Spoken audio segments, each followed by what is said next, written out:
Now it is my great honor to be able to introduce to you Mark Ragg. Mark is a professor at Eastern Michigan University who teaches practice classes with a special focus on child and family interventions. He has worked in the mental health and disabilities field for over 27 years prior to accepting his academic post. Mark's research and publications focus on developing practice competencies. He has authored 3 textbooks, multiple chapters and articles with a focus on emotional process, competency development, family violence, and adaptations to challenging client behavior. Mark currently directs a project training and supporting the expansion of evidence-based practices as the director of the Eastern Michigan University Agency Collaborative in the Detroit-Wayne County Community Mental Health Agency. Please join me in giving him a very warm welcome.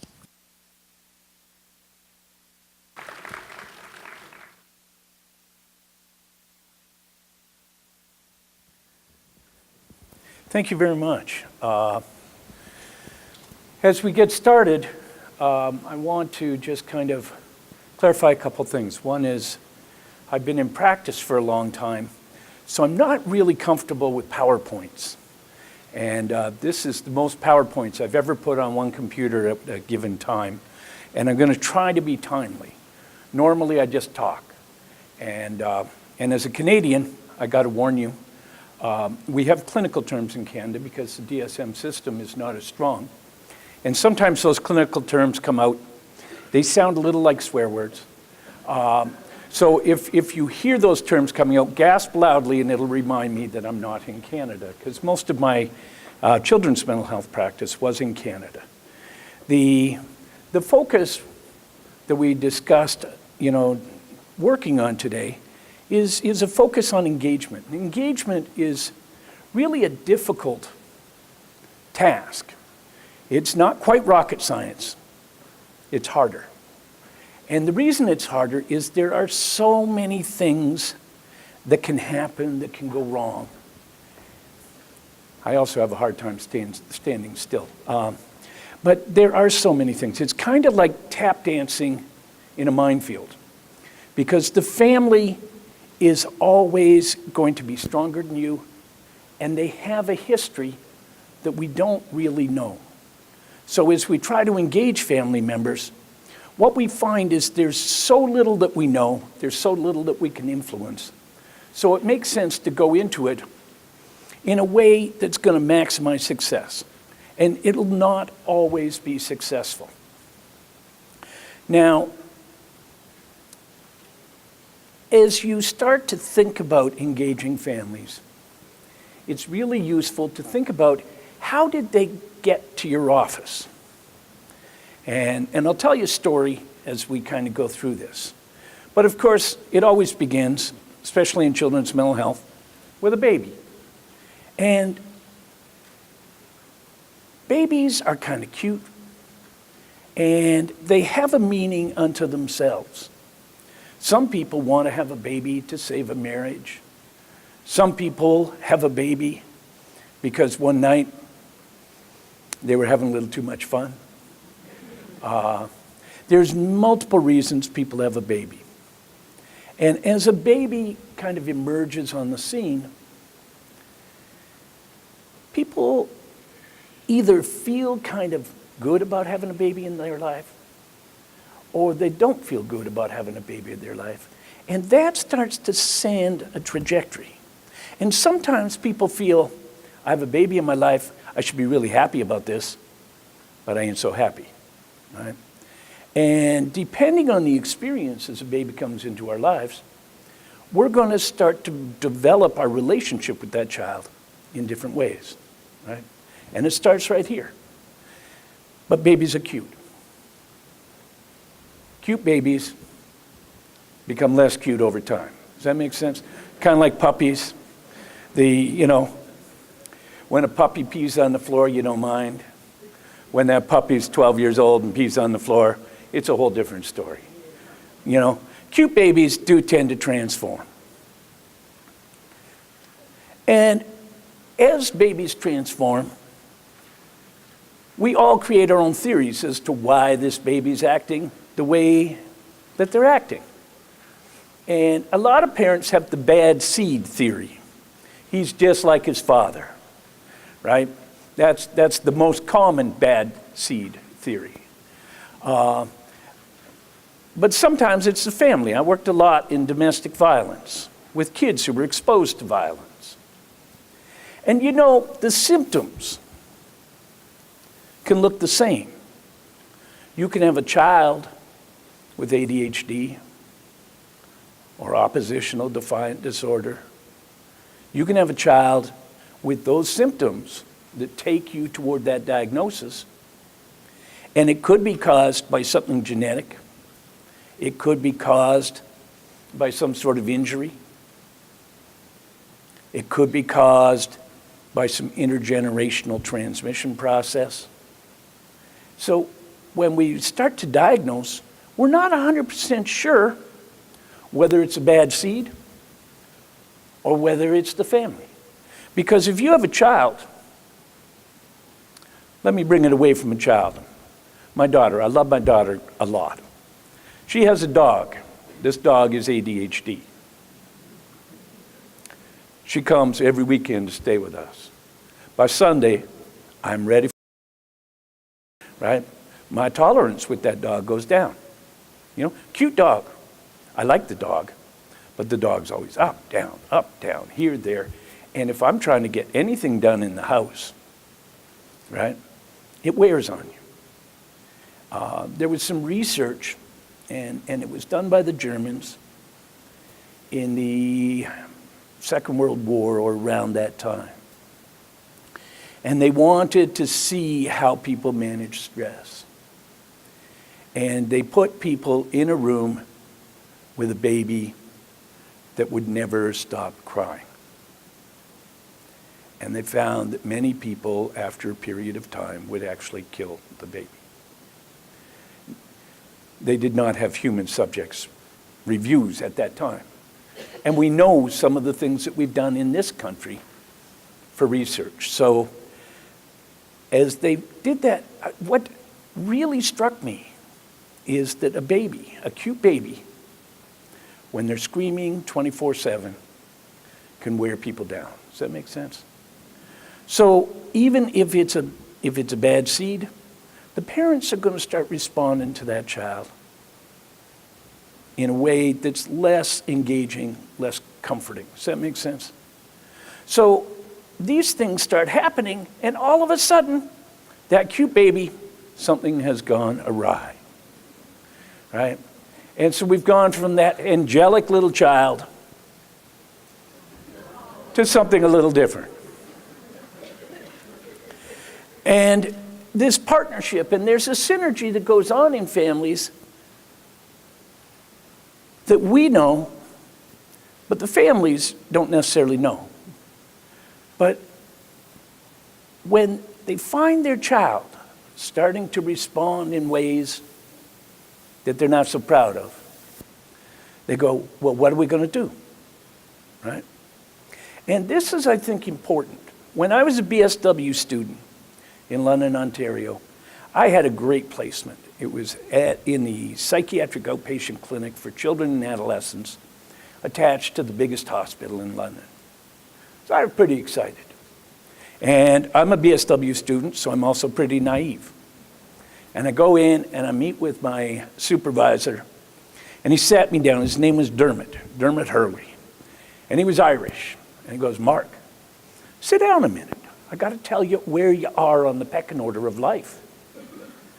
And I said, well, what's that? And he says, well, when parents start to have trouble with their kids, the first thing they do is ignore the behavior. They're hoping it's going to go away. And some parents can ignore for a long time.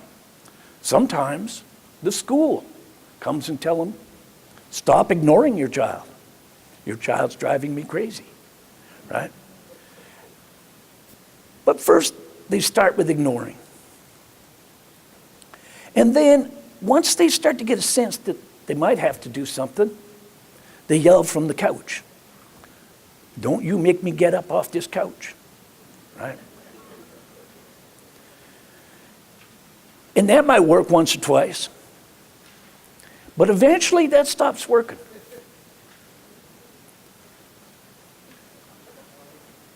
We don't want it to stop working. So you sit down, you explain things to the child, you talk to the child. You say, "You're driving me crazy, stop doing that."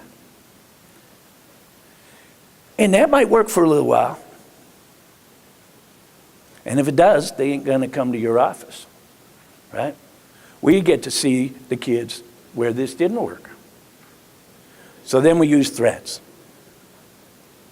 If I have to tell you one more time. Now, parents are not really good with threats. I remember my father threatening to spank me with the telephone pole. He would say, "You do that again, I'm gonna go across the street, I'm gonna cut down that telephone pole, and I'm gonna spank you with it."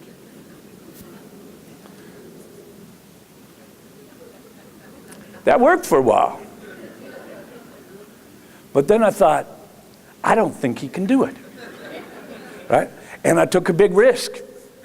And all of a sudden, his leverage was gone. Because parents are forever making threats they can't or won't follow through with. I remember working with a kid that was grounded for 3 years. Who's being punished here, right? For sure. Now, when the threats don't work, we start yelling, right?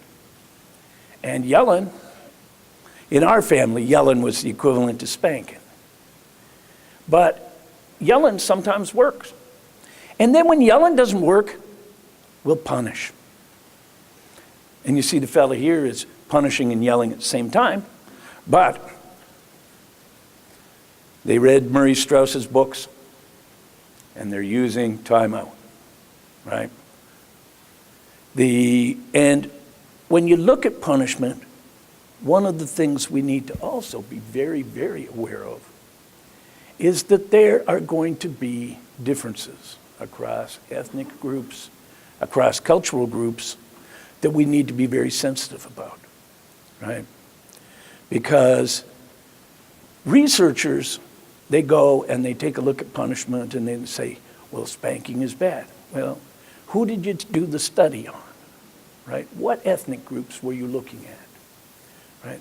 Because sometimes spanking is something that is a necessary piece in the family, right? And as mental health professionals, we often get into power struggles around spanking, right?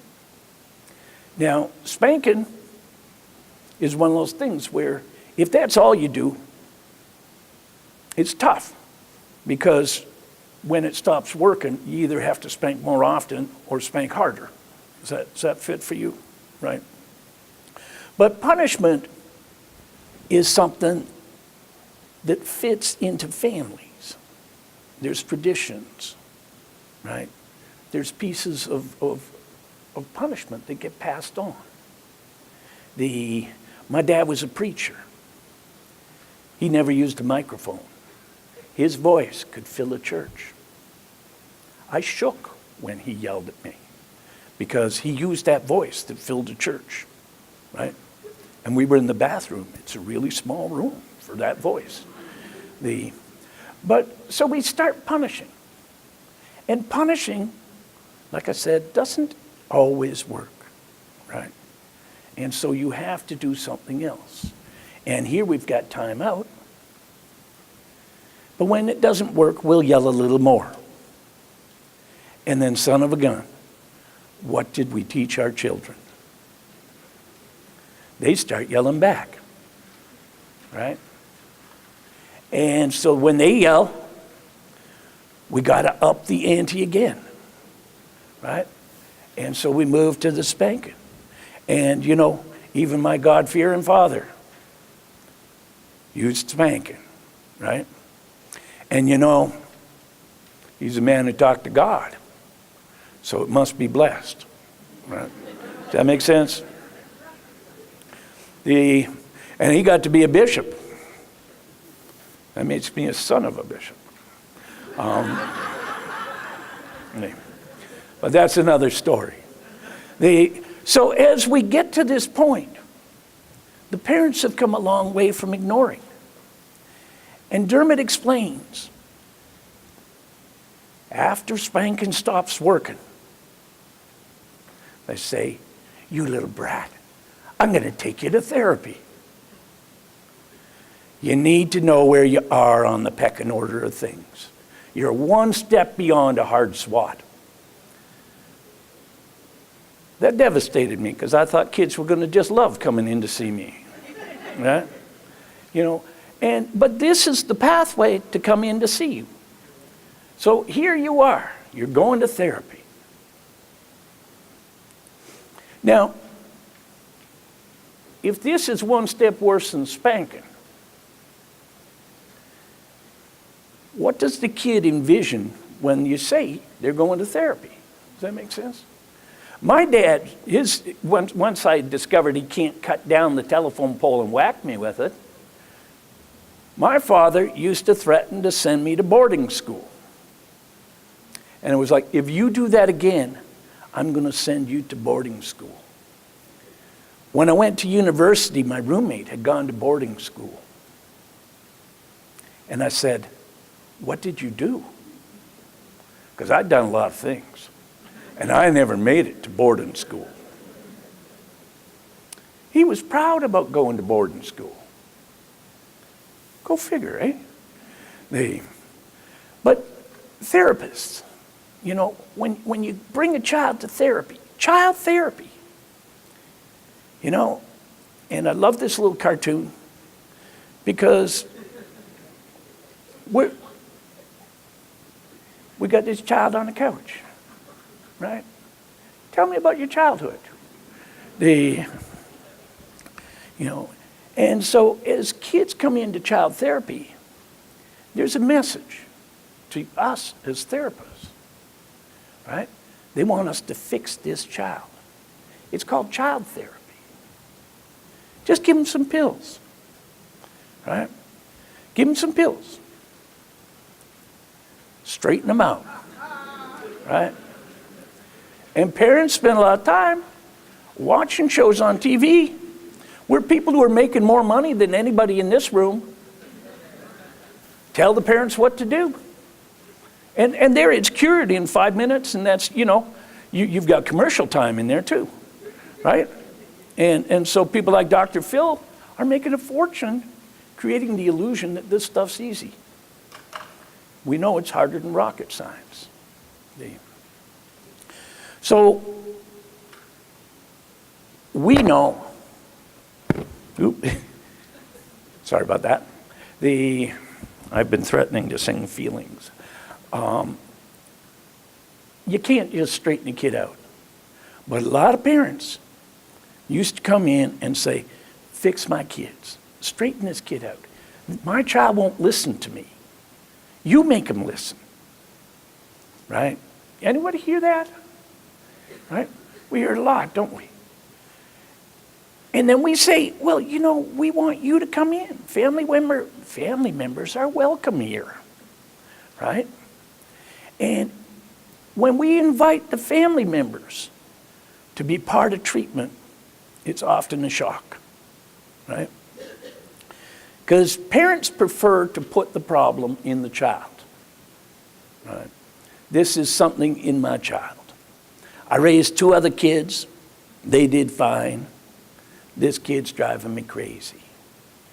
And when we invite them in, what they hear is, "You're part of the problem." And they go, "Oh no, this is not about me. How could it be about us?" Right? We're just a fine, normal family.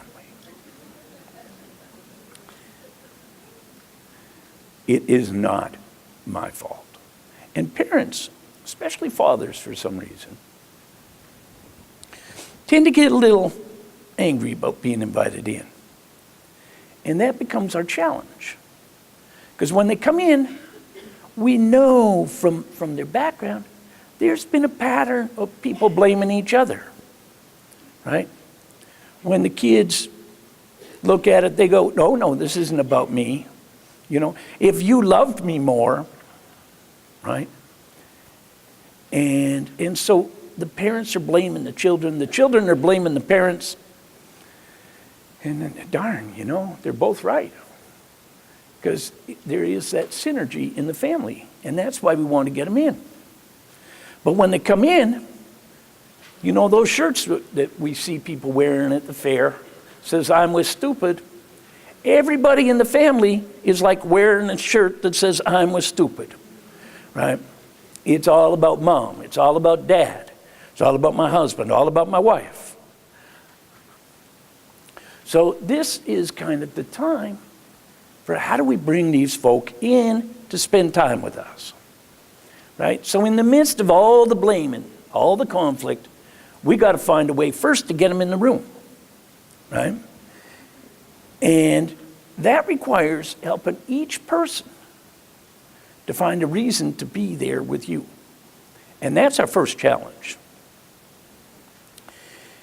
And it's hard, especially if we connect with the child first, because what happens is many of us feel like it's our job to protect this kid from those parents. All right? Does that make sense? If we feel that way, if we feel that at all, it becomes really hard to get the parents to come in, because somehow we telegraph that. And so they're going, oh, well, you're blaming me. Think about times when you know you're getting thrown under a bus. Are you motivated to go with that? And we got to be really careful about that. So finding positive reasons for people to come in requires us to spend a little bit of time tuning into parental concern, right? Now, concern is something that happens inside. When we're talking to the parents, they prefer to talk about what that child does. Does that make sense? And so when we're on the phone or when we're, sitting down saying, I really want you to be part of this, we need to get to that level of concern and say, it sounds like you're really worried about your child. Tell me about your worries. Tell me about your concerns. Because if I can link the concern, I might be able to get them in. Or if I can somehow touch something inside the parent, I might be able to get them in. I used to supervise the team, and often my supervisees would say, I can't get the parents to come in. I said, well, what do they do? Well, they talk about what the child does. I said, why don't you ask them, or just even say, that sounds really frustrating, right? Do you want to be less frustrated, right? There's a reason to come in. I want to be less frustrated, right? I want to stop yelling at my kid, right? I don't like it when I yell. I don't like it when I smack my child, right? If you can find a reason inside, you can get them in. Now, everybody's going to have their own reasons, so you're going to have to touch multiple people to get them in the room, right? And because that's a time-consuming and energy-consuming task, we often at this point want to go, well, who really needs to be in there, right? Because when I was being trained in family therapy, they used to say, you always bring the entire family in. And there was a guy who actually used to book rooms about this size. He would bring in all the extended family and everybody, and he'd have this auditorium. And it became, almost unwieldy. Like, I don't know how you manage that many relationships. I really recommend trying to get a sense of who's actually involved in whatever the problem is, right? And, sometimes that involves maybe a parent figure, sometimes maybe a grandparent, an aunt, an uncle, right? Find out the important people in that village that's raising that child and make some decisions about who to bring in. And if you have a solid rationale for who's coming in, that's going to make it easier for you to touch what's inside them, right? I know as a grandmother, you really care about this. You know, you've been watching this, right? I really need to hear your concerns, right? Those things can start moving it in. What we don't want to do is we don't want to say, I used to talk to my group class, and I'd say, you don't want to phone people up and say, we're having a group for screwed up people. Do you want to come? Right? You know, because people aren't going to buy that ticket. So we want to somehow help them find. So we want to avoid problems. We want to avoid words like issues, right? We want to use language like concerns, caring. I know that you really are worried about this child, right? Come on in and let's talk about that. Because if we can get them in the room, if we got any skills, we can try to keep them in the room. Because the hardest part is getting them in. And then once you get them in, we got to be really worried about side taking, right? And this isn't in your slides, but it's something that's in the books I've written. And I wanted to just touch on it because when people come in, when you get a referral, the person who makes the call or the person who drives the referral, they have feelings about this situation, right? You don't say, you know, phone a therapist without some sort of emotional investment in that. Does that make sense? So if they're the people who phone and say, this is going on in my house, we need help. If that is happening, if you get a referral from a family member, that person lays out the first definition of the problem. Does that fit for you? Right? So that first definition of the problem, I just call the primary felt perspective. Primary because it's first, felt because I know there's feelings in there, and perspective because this is their definition. So a mother or a father might call and say, my child is non-compliant. He's acting up, he's not coming in at curfew. Whatever they tell me, he's hanging out with gang members. I think he's doing drugs. Those things, whatever they tell me, that's their definition, right? The kid is going to have a secondary definition and a secondary set of feelings, right? So will the father, so will the daughter, so will the grandparents, right? Everybody's got their own definition. If we accept one person's definition and exclude somebody else's definition of the problem, we're taking sides. Does that fit for you? Right? Remember when we were kids, when we would be squabbling with our brothers or sisters or cousins, and a parent figure comes in, almost like from God. In my family, it was from God, because my dad was a preacher, right? But he would come in and he would say, what's going on? And I would tell my story, and he would listen to my sister's story. And then he would decide which story's right, and he would tell us what to do, right? And we want to be careful with that, because as we start engaging families, if we take sides, somebody ain't coming back. Somebody's just going to find a reason not to be in the room with you. Sometimes you have what I just call an external felt perspective. Sometimes nobody in the family really wants to be in therapy. But the teacher pulled the parents in for the teacher conferences. We always found that we had a spike, about a 60% spike in referrals right after the fall teacher conferences when we were in children's mental health. Because the teacher would say, this kid is acting out in class, he's not doing his schoolwork, he's goofing around, he's distracting the other students, right? I'm gonna have a conference. We're gonna look at whether, we're gonna code your child, or we're gonna do this, or we're gonna do that. we're going to put them in special education, right? And parents will go, oh, no, I'll take them to treatment, right? We'll get some help for this kid. And as they come in, what they really want is to get the teacher off their back. Get the teacher to leave my kid alone. It's harder to engage families when nobody in the family has a reason to be there. And so that's something to be aware of.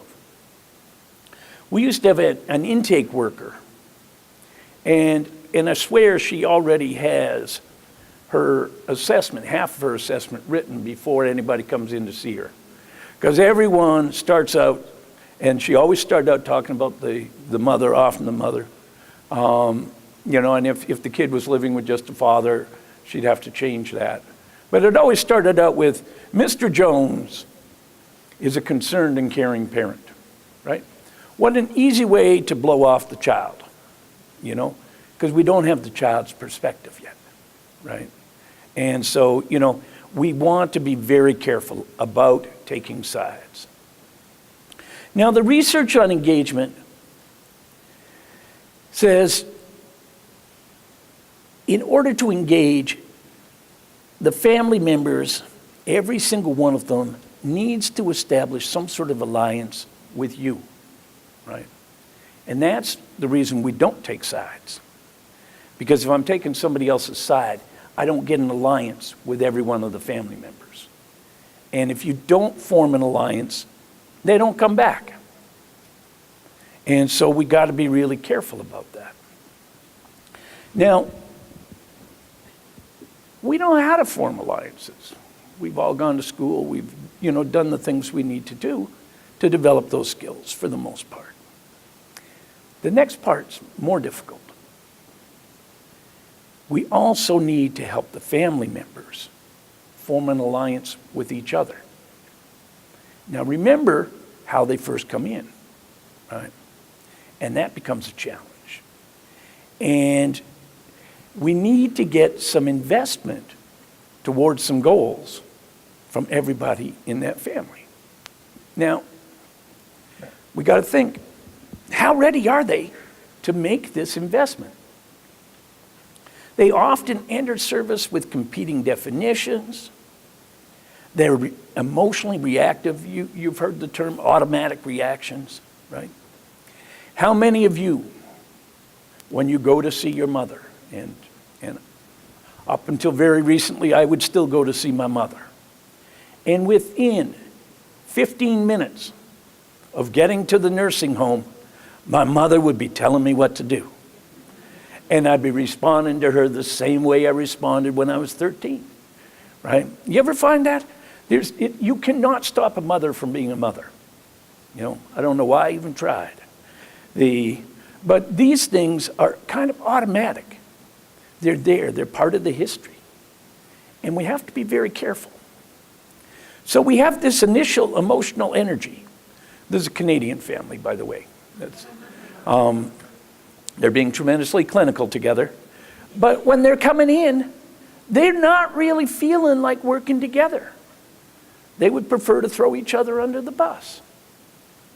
So our initial sequence is we need to bring families from this kind of defensive disconnection, right? They don't feel connected to the problem. They're always externalizing that. And so they're putting it onto other people.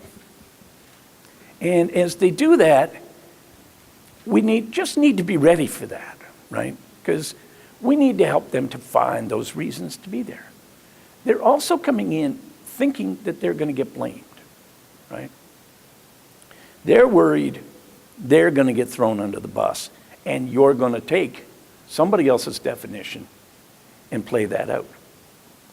The next stage, they'll start to consider, maybe there's something in it for me. And then we can get some buy-in. How many people here have taken some training in motivational interviewing? Right, quite a few. This is kind of like that, isn't it? Right? Only we're not just trying to listen for one person to get buy-in. We need to listen for multiple people and start to move that forward. So we can expect some defensiveness when they come in. They're going to be in fear. They would prefer to focus on other people. And family members usually prefer to rehash old problems rather than engage in current problem solving. You ever notice that? Right? So it's like, well, last week he did that. If I could change something that happened last week, I would have bought a different lottery number. So we can't go back and change things. And so we have to first kind of deal with that. And there's 3 kind of entry-level tasks we've got. First, we need to establish safety, right? Then we need to get the emotional atmosphere set. And the last part is we can't get people connected to each other and deciding to work together without some sort of platform to bring them together. And I want to talk about these in a little more detail. Safety first. We've all heard that term, right? Establishing safety needs to start in the first session. And that means when people are coming in, we need to keep those automatic reactions from playing out in the room, right? And that's different. In the 70s, we used to say, bring them in, let them fight, so that we can kind of get in there and muck around with them. Back then, we had all kinds of time to work with people, right? We were just coming out from Freudian kind of thinking back then. People could come, they could come to treatment, they could be there. You could almost grow old with them. And so we need to kind of create that sense of safety. So we need to be very active when people first come in and say, we're not going to let things happen right away. Dermot used to go, and he had an Irish accent, so he could get away with some things that I can't get away with. Right? There's not enough of a Canadian accent for me to pull anything off. And he'd go, the argument you're having seems like you've had this argument before. And they'd say, yeah. And he says, well, let's try something different. Right? And because he had an accent, somehow they heard him differently. I've tried it. Didn't work for me. But we want to start right away shaping the norms in the room. And so we don't want to let them just run with things with the automatic reactivity, because what's going to happen is they're going to play out. Now, we can get to the arguments, we can get to the fights, but if we don't have engagement first, the likelihood that they're going to stay with us, somebody's not going to be coming back to see you. And that's going to become our major kind of challenge at this point. Your worst enemy is those automatic reactions, right? And so we got to just kind of wait and try to control those. So interrupting automatic reactions and de-escalating becomes important. And the most important words there are affirm, affirm, affirm. How many people, and I know there's people in other sites too, how many people have been in a situation where you're arguing with somebody that you love? Just a couple. Okay. The rest of you doing? Okay.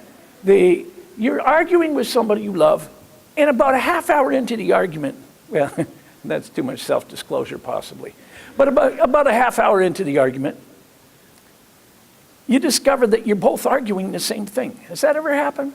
Well, we will continue to fight until we feel somebody hurt us. Does that make sense?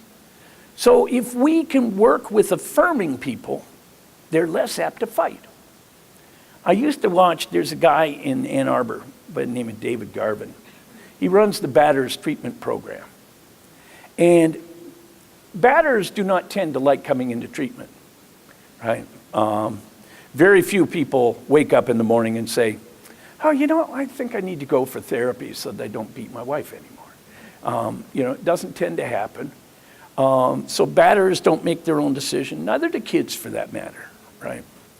And so when they come in, they're feeling very, and they will argue and argue and argue. Just affirm. You know, yeah, it is hard when people tell you you have to do something different, right? I think I would hate that too. And he would just affirm, and what you end up with is a bit of an emotional shift because they feel heard. And often that's one of the things they're not feeling in the family, right? And there's this joke that we used to use in grade 7. We had kind of a lot of dirt on our playground because I was in a fairly poor kind of center city, school. And it wasn't well kept, and there weren't a lot of things to do during recess. So one of the things we would do is we would draw a line in the sand on the playground and say to somebody, you want to fight? Step across that line, right? They'd step across the line and you go, well, no use fighting now that we're on the same side, right? And affirming kind of works like that. Because if we affirm somebody, it's hard for them to feel like you're on two different sides. So affirming becomes important. De-escalation. Affirmations are an important part of de-escalation. Listen to people and affirm, right? It's important to talk about what's going on well. What are people doing well? What do you really appreciate about people, right? Those are risky questions, right? Because they don't always want to talk about what they like about each other. But the fact that they're coming in together, you got them in the room, means there is some caring. There is some connection. And we would be remiss if we didn't kind of pull for that. And there's a concept when I'm teaching my students, I always talk about noble sentiments. People come in because they care. Parents spank their children because they care, right? They want something. And there's two things that parents tend to want. And there's lots of theory behind this, but I hate theory. I like practice. A lot of theories talk about helping children internalize that they're lovable, worthwhile people. Does that make sense? A lot of people will actually give their kids a whooping to help them feel like they're worthwhile, right? And it may not be the most effective way to do that, but if that's what they're trying to achieve, it's important to tune into that, right? The other thing is limitable. And really, if parents can help their kids feel lovable and limitable, that's pretty good. What happens, though, is the challenge is to do them both. Does that make sense? Friend of mine, very good friend. He was one of my professors in my BSW program. And he had a son. He lived by the philosophy that your kids need to feel lovable. And so he would affirm his children. He would affirm these kids. And they were little brats. They were just little brats. But that was his theory of parenting. And I read a little deeper into the literature and found that you also need kids to internalize that there are other people in this world and they have rights. And they need to be respected. He forgot that part. He didn't read that deep into the book. His child ended up running one of the biggest marijuana growing outfits in Vancouver. Like, this guy was making major money. And so if you look at him from a purely business sense, I guess he was tremendously successful.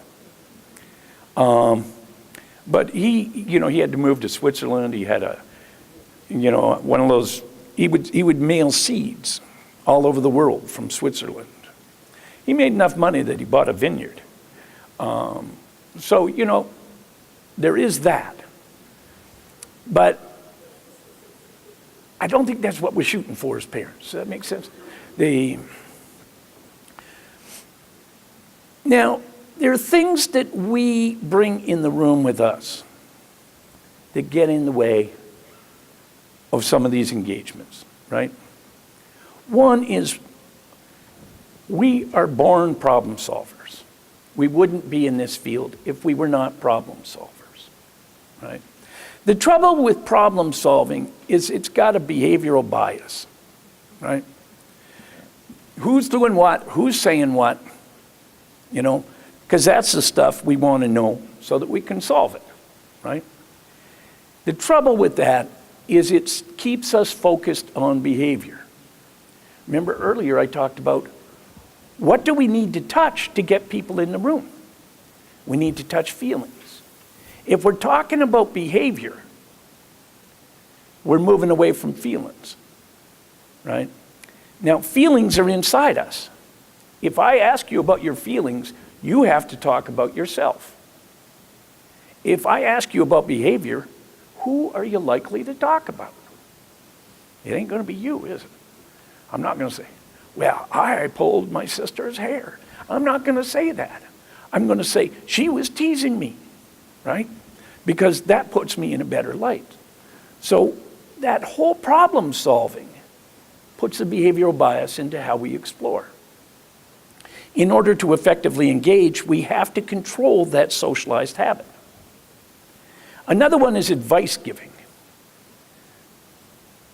It's worse for fathers than it is for mothers, okay? But authority figures give advice. When my kids come home and they've had a bad day at work, right? It doesn't take me long to get to the point where I'm giving advice. Right? We're socialized into problem solving and advice giving. Give people advice. Just tell them what to do, right? Telling people what to do is not helpful. It is tremendously unhelpful because it's not our problem. So if we give them a solution to their problem, it's our solution. And we don't always know. You know, take a good look at me. Is there anything about me that tells you that I would be an expert on your life? Right?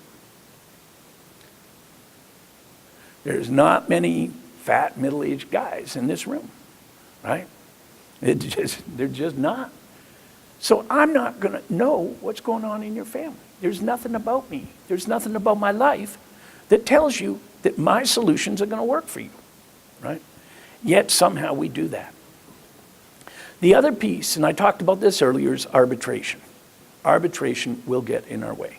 Arbitration is that when you're squabbling, mom or dad come in, and supervisors do this as well, as do other authority figures. They come in, they say, tell me what's going on, and everybody gets a turn, and then I pronounce, because I'm the authority figure, I tell them what the solution's going to be.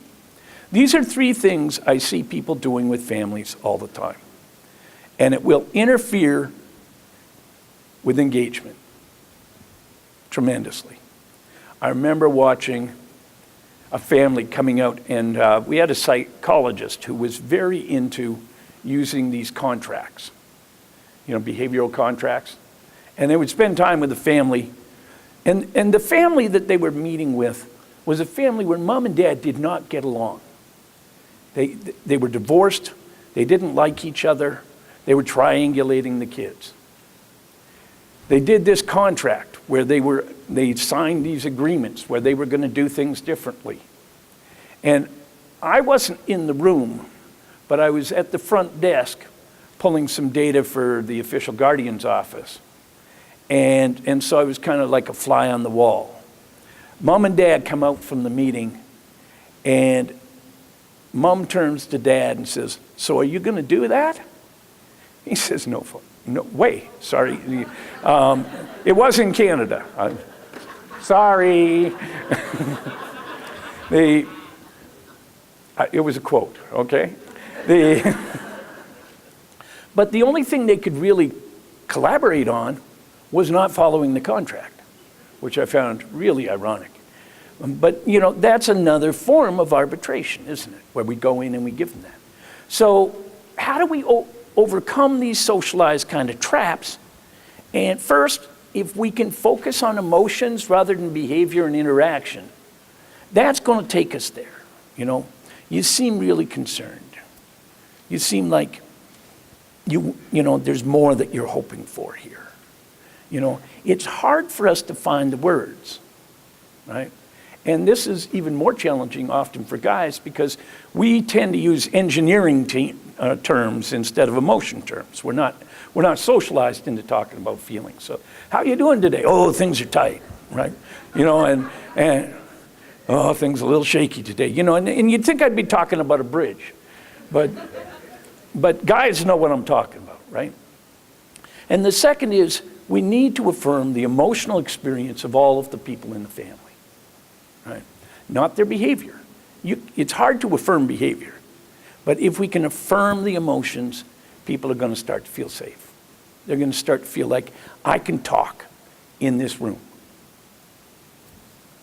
Now, I love brains. And I found this picture of a brain. When we are fighting and focused in on behavior, you see that blue area. This is very concrete. It's close to the limbic system, right? And so concrete stuff,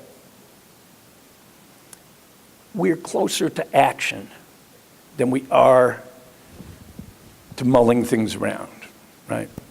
If we can stay with feelings, if we can stay somewhat abstract, you know, concerns, talking about those instead of behavior, which is a whole lot more concrete, we have people operating at a part of their brain where they think, right? And if we can get them thinking, then we've got a chance of interrupting some of those automatic reactions. And that's part of the reason why we do that. Now, there's an emotional energy in the room, often with families, when they're first coming in. And so here is that level of energy.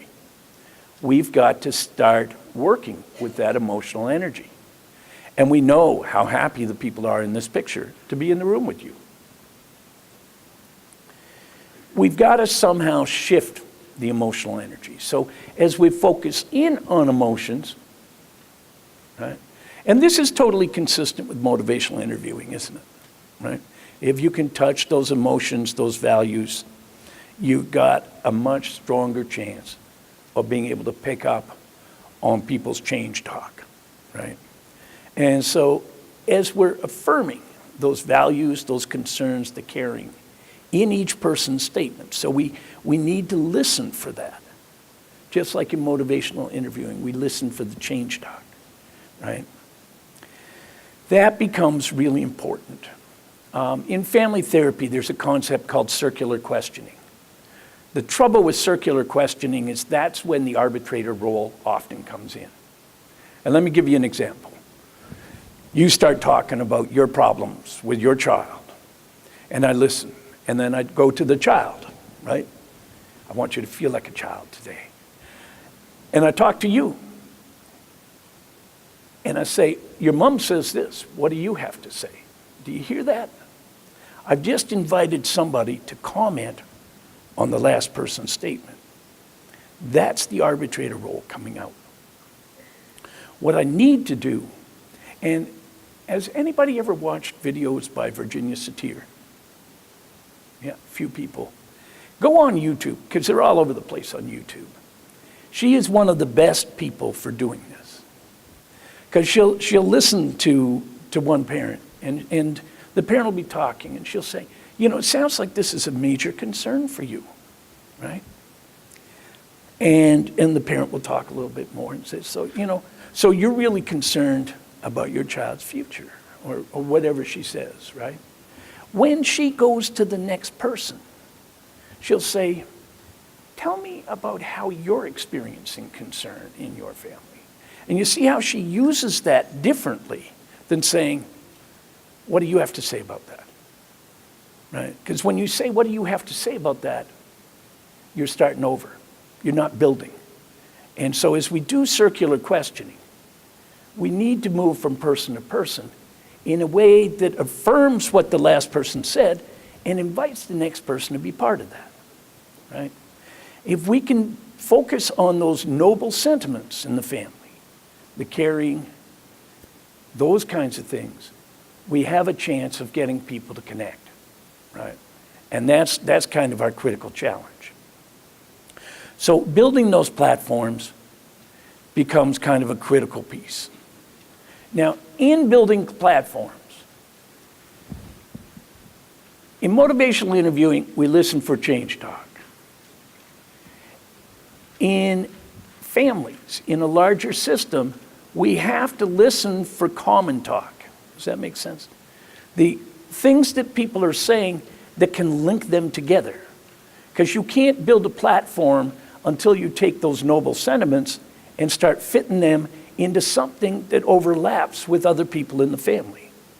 Because if I'm just concerned about my child following rules, right,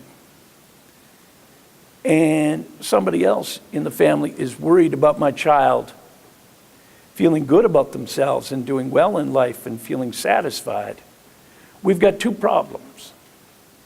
You can't solve two problems at the same time. We need to help people get towards one problem. And we can only get to one problem if we find the overlaps, right? So as people are talking, we listen. What are the commonalities in people's noble statements, right? In those noble sentiments, what are the things that we can pick up on and start to build? And you often find when people come in to see you, they're focused on differences. He does this, but I do this, right? We need to find those similarities. We need to say, okay, you're really concerned about your child, and you're really concerned. Let's take a look at these concerns. And I'm always listening as people talk, as I pull out the noble sentiments, I'm always listening for them to give me things that potentially overlap. And I need to reinforce that and say, you know, often with kids, I'll say, oh, fruit doesn't fall too far from the tree, right? And that's just a statement that, you know, you are a little bit like your parent, right? I was going to bring a video, but I wasn't sure how much time I was going to chew up. So those commonalities are kind of just, if we can build them and repeat them and say, okay, so you're concerned about this and you're concerned about this too. And even though you act on it differently, you know, these concerns sound really similar to me. Does that make sense? And this isn't going to happen quickly. Does that make sense? Might take a week or two, you know, to kind of get in there, explore, listen. And that depends on how many people you have in the room. But if I can get those common themes and start to repeat them and start to whittle those down, I have a chance of getting people to work together. Now, some of our socialized habits, and I'm a big person on socialized habits. And this is a critical difference between rocket science and the work we do. In rocket science, people go to school knowing that they know nothing. And they're going to take courses to learn to be a rocket scientist. In social work, nursing, psychology, many of these helping professions, people come into school and they go, I already help people. I'm the go-to person in my family. Just give me those 3 little letters and let me go, right? And because we have our socialized habits, and they've been good enough for our family, right? But we have to keep in mind the socialized habits that we have are going to be pretty similar to the socialized habits that their hairdresser has, right? And if we're going to get paid for this, we should bump it up a notch. Does that make sense? And that's why I always warn people about the socialized habits. Turn taking turns, commenting on others, right? That is socialized between the arbitrator role, those invites, and the turn taking. Because we always think, oh, well, everybody's got to have a turn, right? So you tell me your part, you tell me your part. And I'll go around, and in my mind, I'm kind of measuring because I don't want to give somebody more time than somebody else, right? Because we got that whole concept of fairness, right? That takes us pretty much back to, middle school, doesn't it? Because that's where we pick up these socialized habits, right? So we want to kind of move beyond these socialized habits. And so we want to first kind of reframe personalized meanings. And let me kind of, when people, remember I mentioned earlier, a mother coming in and saying, he won't let me listen to, he won't let me be the mother, right? And I've had many parents come in and say that. He won't let me be the mother, right? And say, so how do we manage that? It's like this kid's doing this willfully, undermining, right? And so we need to find another way to help them understand that. And say, so it sounds like the way you're mothering isn't landing for him. Is that kind of what you're telling me? If I can get her to agree to that, the way that you're mothering is not landing for this kid, is a much different definition to the problem. It's not a willful act on his part. Does that make sense? The other thing you're going to find that in that new definition, the locus of control is now in the mother. The way you're mothering is not landing for him. Same facts, different definition. If you can get a different definition in that statement, you can loosen up some of the tightness in the system, because those automatic reactions are very tightly bound. They're very kind of almost rigid. If I do this, I know that, and to this day, I know that if I go to my sister's house and I do certain things, I'll have her spin it. And if she does certain things, she'll have me spin it, right? So those become important. Noble sentiments, again, if we can continually reach for those, we're going to find new habits that become important. Most people don't reach for noble sentiments, especially when there's conflict going on, right? So if we can start to be different and develop those habits, we're going to have habits that make it so much easier to start connecting with families, okay? Now, the third is, how do we use those noble sentiments as a platform? How do we weave that together, right? And as we weave things together, and let's just picture a family where we've got a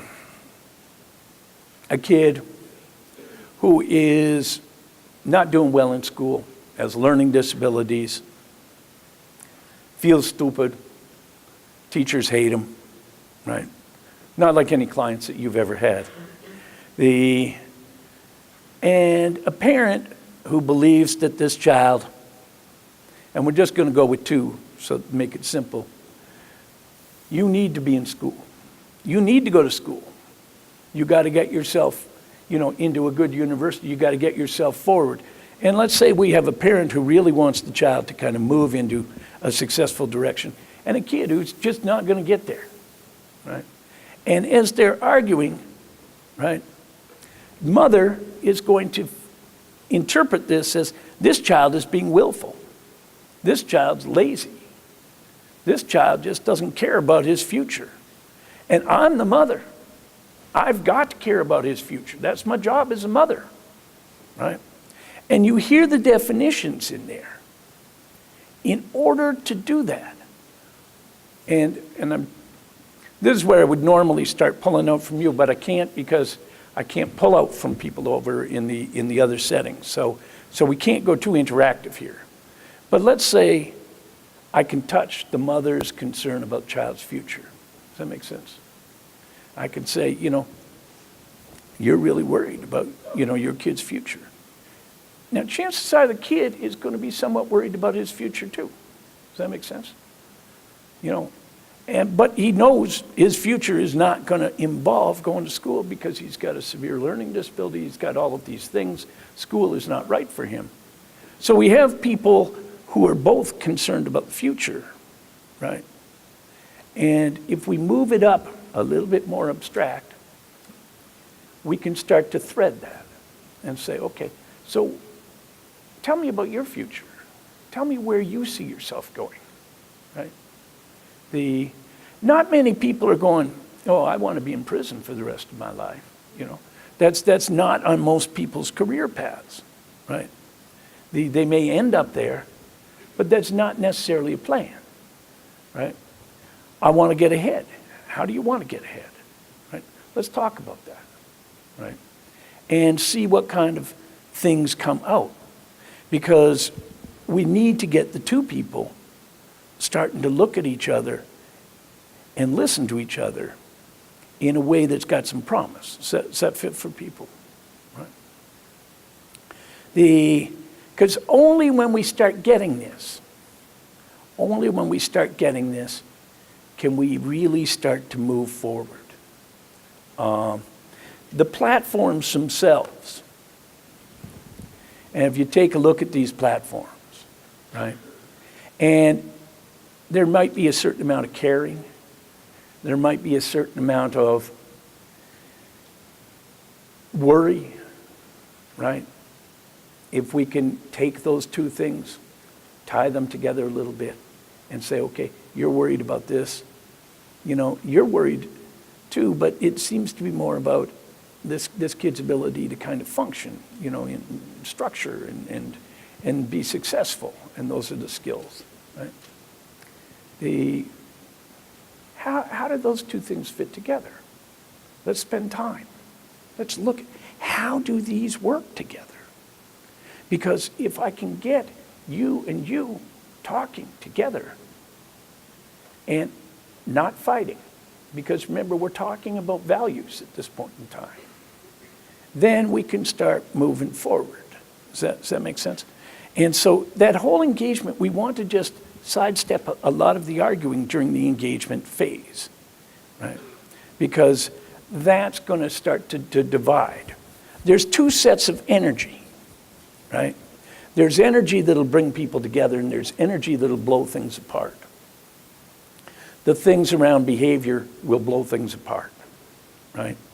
And so we want to stay fairly abstract. Remember the picture of the brain. If I can stay fairly abstract, I'm going to keep people's brains focused farther away from their automatic reactions. I'm going to tease their brain a little bit. I'm going to say, how do you make sense out of that? Where can you go with that? Right? Talk to each other a little bit. And now I can get people talking. Right? I need to always be careful. Now, what you're going to find as you do this, you're going to go through these kind of cycles. Because sometimes people will kind of be there in the abstract, but then something gets said and they go back to that kind of automatic thing. And so we're always going through these cycles. And the cycles involve kind of 3 steps. I need to de-escalate. I need to bring people back. I need to shift the focus, right, to make it either positive or make it at least neutral, kind of that energy. And remember, we had the keep it safe, which is de-escalate. Adjust the energy, right, make it a little more positive, and then rebuild those platforms, right? And because what's going to happen is you're going to cycle through. Now, initially, when they first go off, and they will go off, right? As I lay this out in a linear way, it sounds simple, right? But you guys are bright. You know, in the back of your head, you're going, oh yeah, that's good for you, right? But my clients ain't going to go there, right? And so let's just kind of play with that for a couple minutes. As you go through the cycles, you've got de-escalate, affirm, affirm, affirm, affirm. That's important, that's important, that's important, that's important. You've got, oh, you know, I really like the way that you care here. And as we do the affirmations, the emotional energy is going to go down. And then we start working again, and there will be another time when it goes. So we interrupt, we affirm, we bring it down.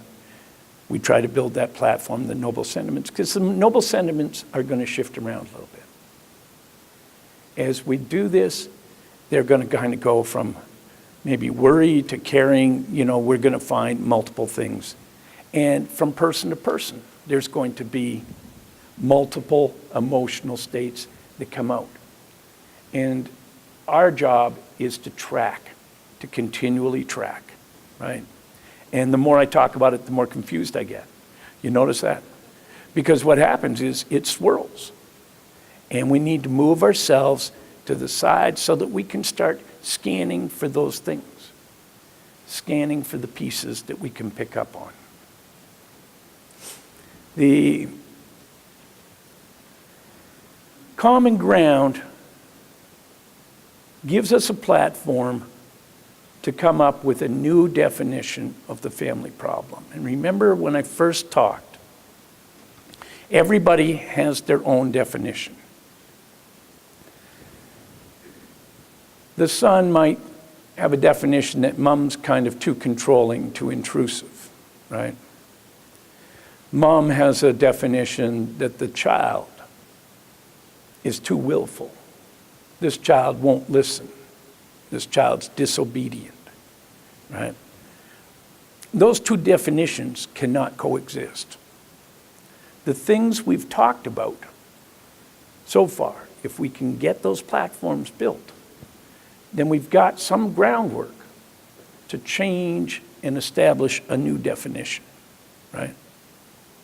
And the definition needs to involve both people, or all of the people.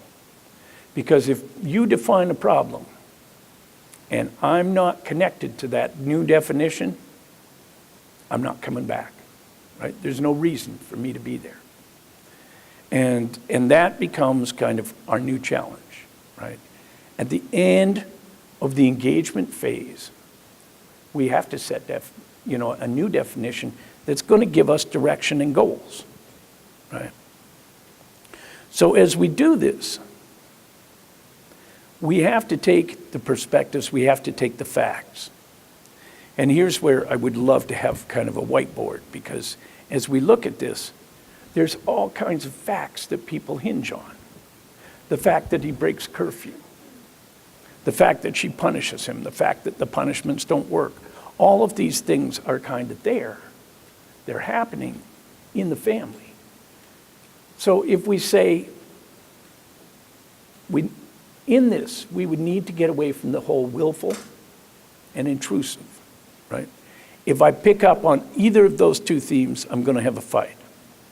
So I got to move away from that.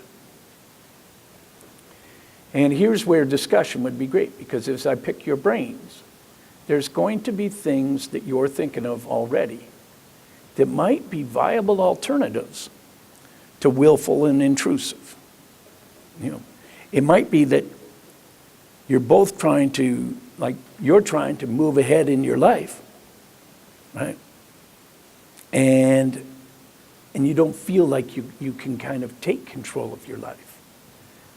And Mom, you're really worried that as he moves forward in life, he's going to make mistakes.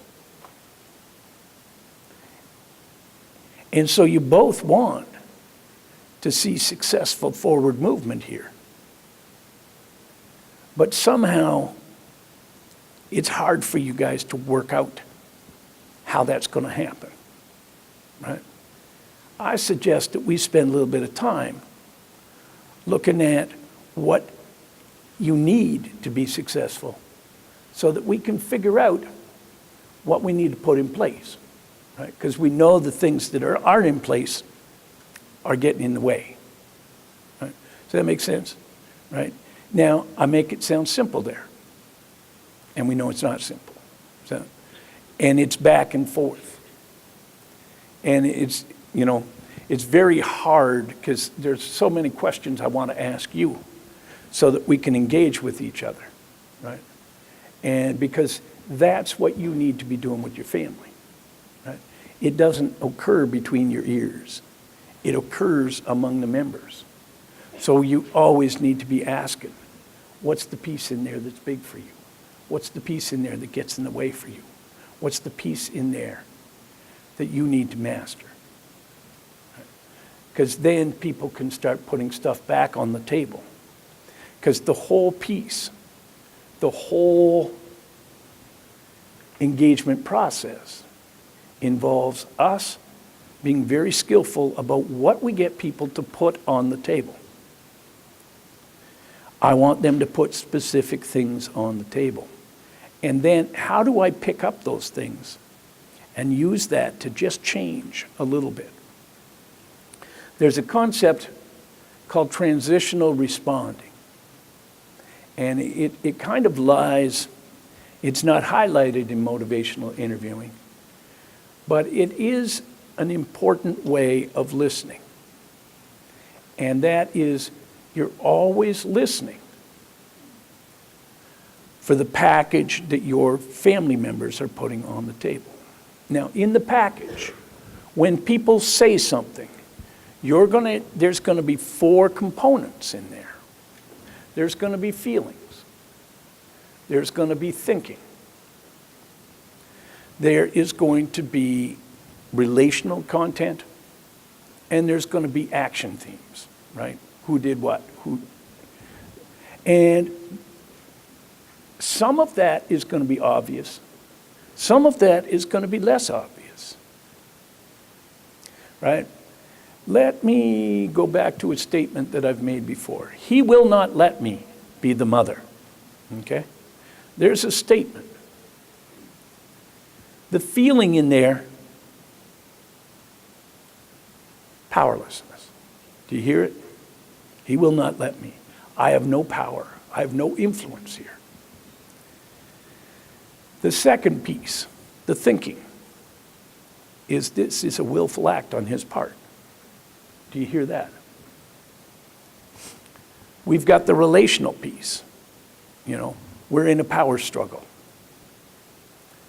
And we've got kind of some of the behavioral stuff is no matter what I do, he just goes and does what he wants. Does that fit? So in that one little statement, we have a smorgasbord of things that we can pick up. As we start working this material, right? We've talked about feelings and thinking, right? The values. The helplessness, as we listen to that, may not be the best feeling to pick up on. Does that make sense? But at the other end of that kind of powerlessness, helplessness, we've got somebody who really cares, that's trying to make something happen. Does that make sense?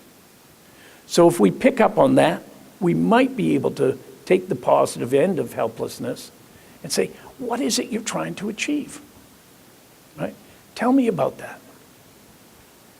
Because then I've got something coming on the table that I might be able to use. The thinking, that's not useful to go, he's willful. Does that make sense?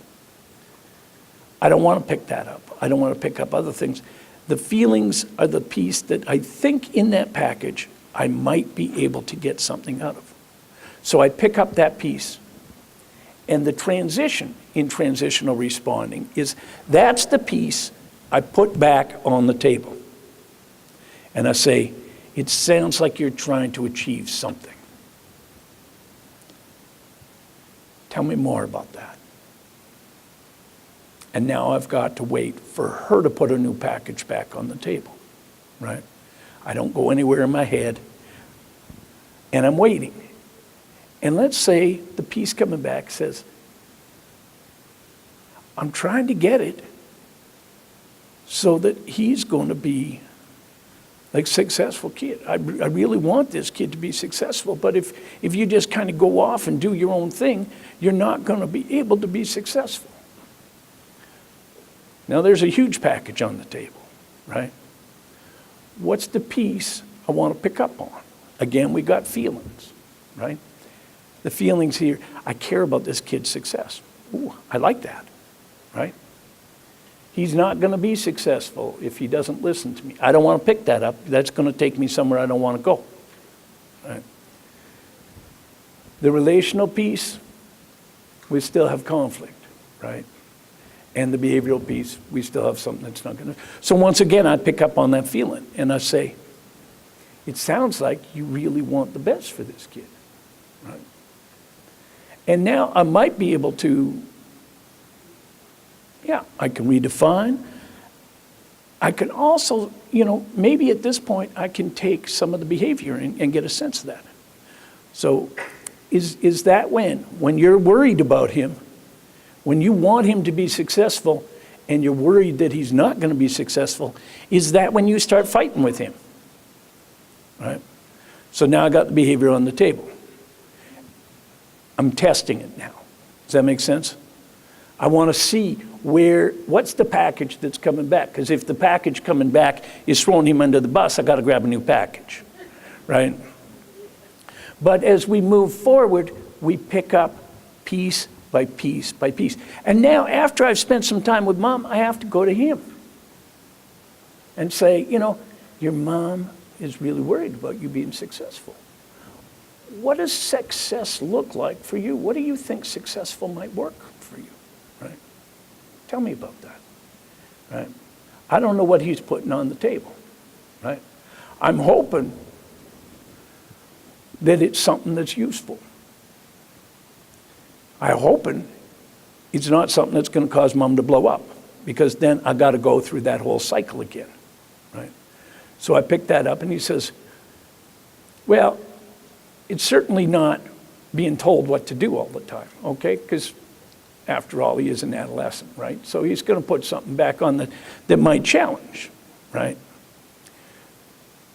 Before Mom blows, I got to pick up something, right? And say, so it sounds like you want to be autonomous, right? That's the feeling, right? You want to be able to kind of steer your own ship, right?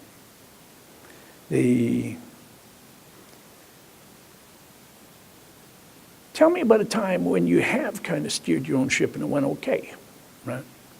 That's one of those, as you're picking stuff up off the table, I think in narrative treatment, they call that exceptional situation. You want to get something positive on the table. It also buys you time, because now he's going to tell me a story. The story's going to be positive, right? It probably, it's probably not going to cause Mom to go off. So I can spend a little bit of time on that. When we're worried, we want those kind of things. Tell me about a time when you wanted to do that and you were able to do that. Tell me about a time when you gave him freedom and he was able to be responsible. In there, you're going to get the noble sentiments. In there, you're going to get the positive, you're going to get the success. But more so, it's going to give you a chance when you're listening to the story to get your wits about you again, right? Because as you're doing this work, you never know what's going to happen, because families, they zing around, right? Remember on Bugs Bunny, that Tasmanian devil that was kind of always in the world? Sometimes family treatment is like that. When you bring a family in, they move quickly. They spin, right? And people get afraid of that. When I was working in children's mental health, it was called a casework team. And they were the people who were supposed to be doing the real family therapy. They had a pattern of first meeting with the child and then meeting with the parent. And they wouldn't bring the two in the room together. The reason they don't bring them in the room together is it's harder. This is hard work. When you bring this many people in the room together, you've got to work very, very hard, right? And it's something that people don't jump into quickly, right? And so as we're doing this, we're trying to move towards a new definition that everybody can buy. Something that people can buy into. Because if people can buy into this together, they can go, okay, this is something that I can see myself being part of, okay? This is just engagement, right? Once you get people willing to come back and start to work towards a goal, then that becomes the next transition, right? And where you start to use your cognitive behavior, the things that you've been trained in over and over and over again. So we want to shape those goals, right? When you're shaping goals, once again, we've got to build those platforms. Goals need to thread back to platforms, right? Because if it's not something that everybody's bought into, we're going to run into problems. And I find often with my students, we'll get to the spot where we're talking about goals. We've talked about engagement, we've talked about all of this, and they will still give me goals that don't fit for one of the family members, right? And we have to be very, very careful about how do we frame those goals. So we have the direction, we have the platform. Platform is we want this kid to be successful, right? Now we always have to come up with measurable goals, don't we? So as we're pulling goals together with the family, right? And it's a person-centered process, right? Because it has to be. As we do this, how do we help them find a way to make these goals observable and measurable and consistent with what they've just talked about? And that is kind of our new challenge as we look at this. How does a goal fit? How is it measurable? If it's helping this child to become successful, right? How is that measurable? You know, because until he's a lawyer or a doctor, you know, is that, you know, we're going to grow old, right? And let me see any funder that's willing to have you grow old with people, right? It ain't going to happen, right? So we've got to be a little bit tighter. So maybe the goal is, how do we help this child make better decisions, right? You know, without fighting, without intrusion, you know. So as we start to move towards that, what would a better decision look like? So we need to spend time on that. What would good decisions look like? You know, decisions that don't involve the police coming to the door. Okay, that's good. You know, it's so much easier when you have a specific behavior problem, right? Because you've got a behavioral focus. But what if the family isn't willing to go there? We are kind of programmed to come up with behavior-focused goals because they're measurable, right? What if the family doesn't want to go there? What if the platforms don't take you neatly there? How do you manage that? Because if I go, oh, well, we have to have a behavioral goal, and I shove it down their throat, I've now destroyed the working alliance. Does that fit for people, right? And so this becomes a tremendous challenge. Because as they start to work with me, now I've got to go, okay, so you want to be successful, right? And I keep going back to those platforms, right? Thank God for platforms, because they give me a place to go. And when I get stuck, I can go, okay, I'm struggling with this. Here's the platform, right? What do we want to have different, right? You know, and so often, some of those goals are going to be, how do we decrease the arguing about decision making? Does that make sense? Now I got something that's measurable, right? You guys want to stop arguing, right? You want to be able to kind of make some of your own decisions. How often are you arguing now? I can move some of that, but that becomes, goal setting becomes one of the biggest challenges that we run into, because that's where we have to go from abstract back to concrete. And that becomes our challenge, right?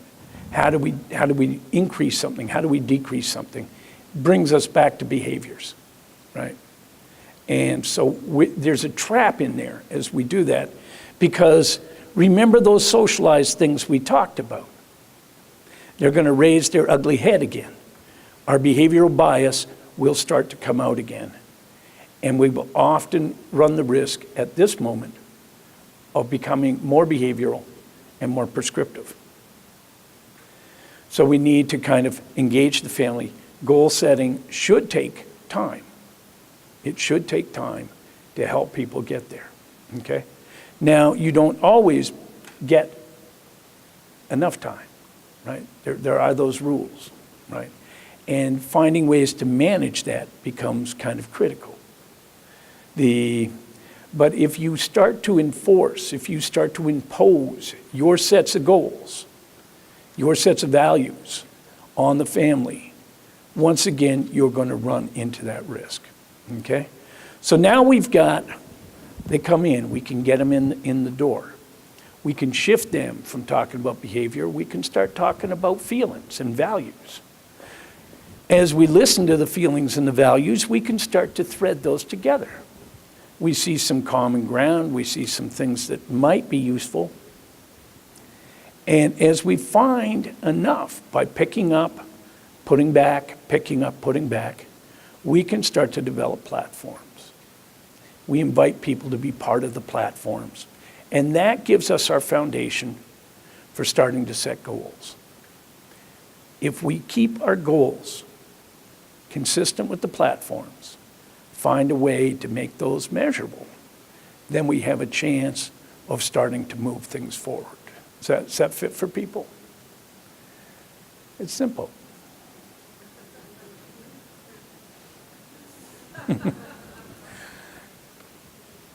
I did promise, and I said I was going to leave 20 minutes.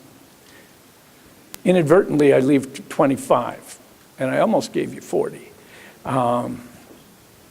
So let's spend a little bit of time. I know that there's questions that have been floating around, so we can start looking at those. Our first question comes from here at the Dearborn site, and that's to ask if there are any particular modifications you recommend to the engagement process when working in a home-based setting as opposed to office setting. By home-based, you mean going into the client home to, yes, to out kind in the of do the community. work?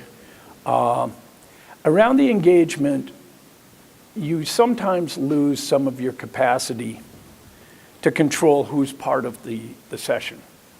And I've gone into homes and it's like, you know, there's neighbors there drinking coffee, you know, and so some of the things you have to do as you start to develop your relationship with the family members is trying to make it somewhat special and say, okay, who do we want to have in the room when we're together? And engage in that when you're talking, so that becomes understood.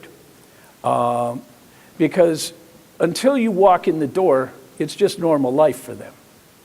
And somehow, with some people, I would call them on the way to come and see them when I worked in the home and say, okay, I'm on my way. Remember, we're going to be working on this and this. Is that still your understanding? So that they start to know that I'm about to come through their door.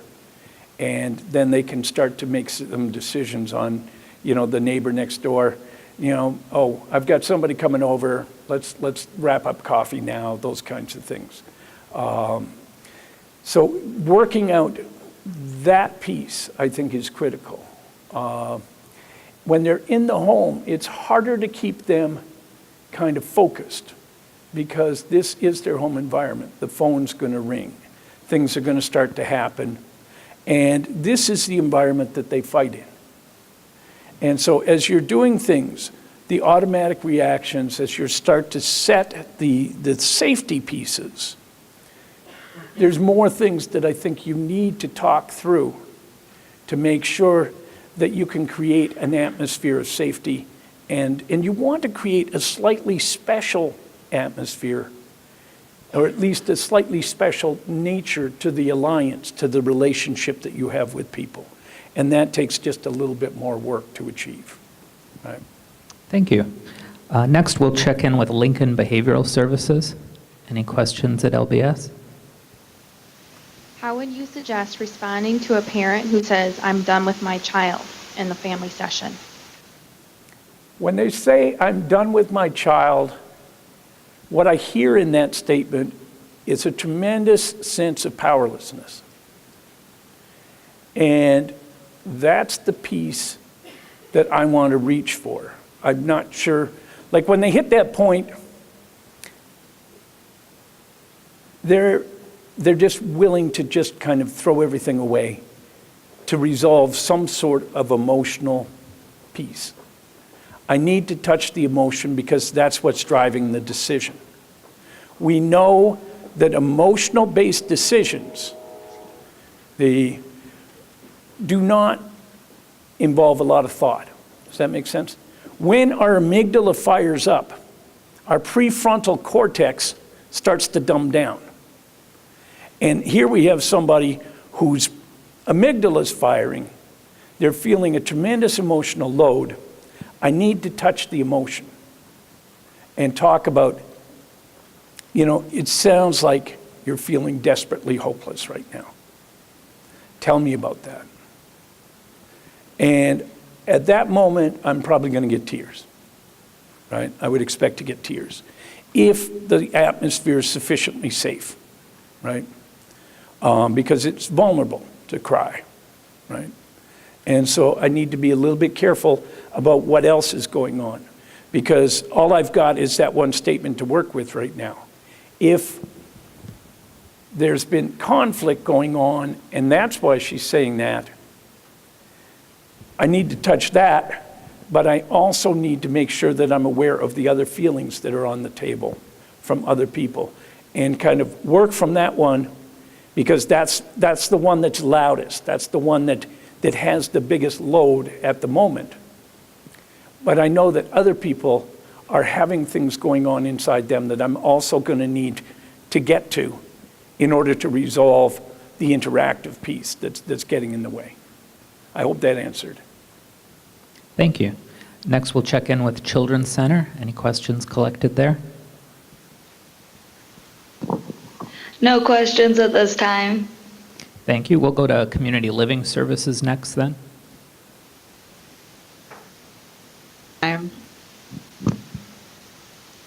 Okay, we'll try the Guidance Center in Southgate. Hello? No questions. Okay. Thanks. We'll go to Northeast Guidance Center in Detroit. The question is, I regularly conduct brief strategic family therapy with adolescents and their families at the juvenile court.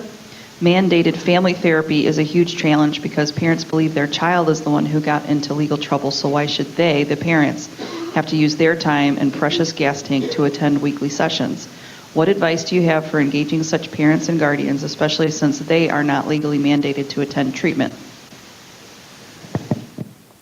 I think a worthwhile exploration, and I always have a lot of faith in parents to not want their kids to do serious time. Now, I can be wrong on that, but typically parents are not trying to see their kids, do a lot of time. So if a kid's breaking the law, I'm always assuming that there's something inside that parent that wants to see the kid change direction. And yes, the kid broke the law, the kid is in trouble. And I'm going to be immediately starting to reach for, what are your concerns? What was it like for you when you found out that your child's been arrested, right?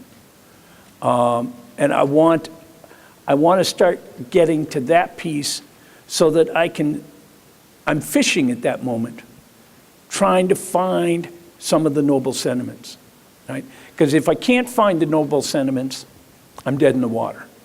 If I can't find something inside that parent where that parent says, yeah, I don't want him to, I was mortified, that's not what I raised my child to be. Any of those kinds of statements, if I can get that, I can pick up a piece and start to work with. But until then, I'm not sure where to go with things. I need to get something from the parent. And when they're talking about the kid and they're externalizing, I'm not going to get anything that I can use. I need to ask them about what's going on inside them. You know, what's important to them. Because if they can talk about, you know, I want my kid to be, you know, a good kid, but he keeps screwing up. If I can even get that piece, then I have something I can sink my teeth into and do some work with. But if they're totally writing the kid off, it's going to be that much harder. And often when parents get to that point, it's because they have a long track record of disappointments, of things that have happened, and that becomes kind of a challenge. And I know sometimes parents don't have a problem with their kid, you know. I sat behind some parents in court the other day, and the parent, their son is being charged with home invasion. The judge comes in, and they always say, all stand. This mother refused to stand. She sat. And in my mind, I'm going, this mother will never engage. Does that make sense? She just kind of has hit that point. And I couldn't help but wonder is what's her role in the behavioral problem? And if somebody if they're bought into the problem more than they're bought into the kid, it's going to be hard. And not every family is going to be engageable, right? Because of different things. But it's still our job to try to do it. And we're going to catch more bees with honey. And that means we need to reach for those noble sentiments. We need to reach for the feelings inside the parent that give us something that we can work with. Thank you. We'll check back in with Laura at Lincoln Behavioral Services. Any questions there? For those of us who are not familiar with motivational interviewing, can you give us a brief description? Oh man, it's such a big book. The motivational interviewing is very much a practice where you need to train your responses so that you're very positive, you're very engaging, you listen for values, you listen for feelings, you listen for the pieces and continually affirm your client and let your client start to discover in themselves reasons why they might want to be different. So it's very consistent with what we just talked about as far as trying to help people find reasons inside themselves for improving their situation. It came out of addictions, and what they found is that people who are tremendously effective with clients who have a substance use disorder tend to do very similar things, and they tracked what they were doing, and motivational interviewing really came out of that. And so being able to just be there with the person without pressuring them, without kind of cajoling them or advising them, rather listening to them and listening for the things that the client is saying that you can pick up on and use to take you towards change. Thank you.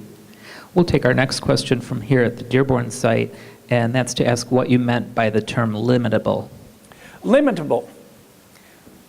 When you're raising a kid, you know how that whole lovable piece, you want that kid to internalize a sense that they're worthwhile. With limitable, you want the child to internalize a sense that they can't just go out and do what they want. That there are rules and structures out there that you need to respect.